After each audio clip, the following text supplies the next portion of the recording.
Hello and welcome to Understanding Leadership in Africa. My name is Sammy. I'm so excited to be here with you today. Let me tell you why I'm excited. So 9 years ago, as a PhD student, So as a PhD student, I was asking one question. I was in leadership. I asked him one question: what makes leaders effective? But there's one guy I listened to. This is what he claims. This is the guy actually.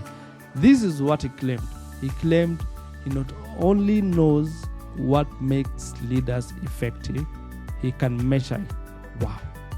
Now that's a bold claim, because up until that point in the research, most books were saying leadership is the most studied, least understood.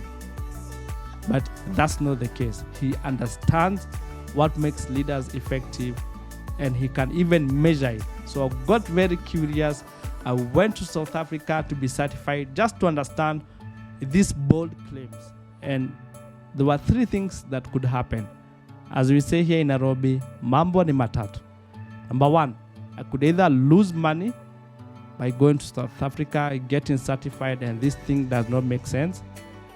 I could lose time and not graduate in time, or I could strike gold. And wow, I was in for a rude shock. Pleasantly, I struck gold, literally. And I got certified. And thank you, Johan, for certifying me. Thank you, Johan.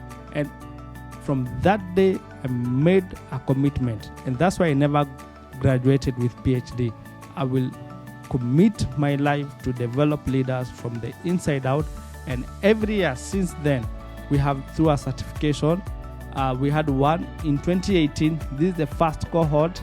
Lovely smiles right there. I know you can recognize some few faces. And they got certified, and the journey began. And every single year, we have been doing a certification. Even last year, when I got a stroke. I was paralyzed on the left side, but that's a story for another day. And for those who are coaches, you're in luck. This year, we have another certification in November. If you're interested, send me a message on LinkedIn. The reason why we're having the webinar is I looked for Bob. I found him, asked him, do you have an Africa research?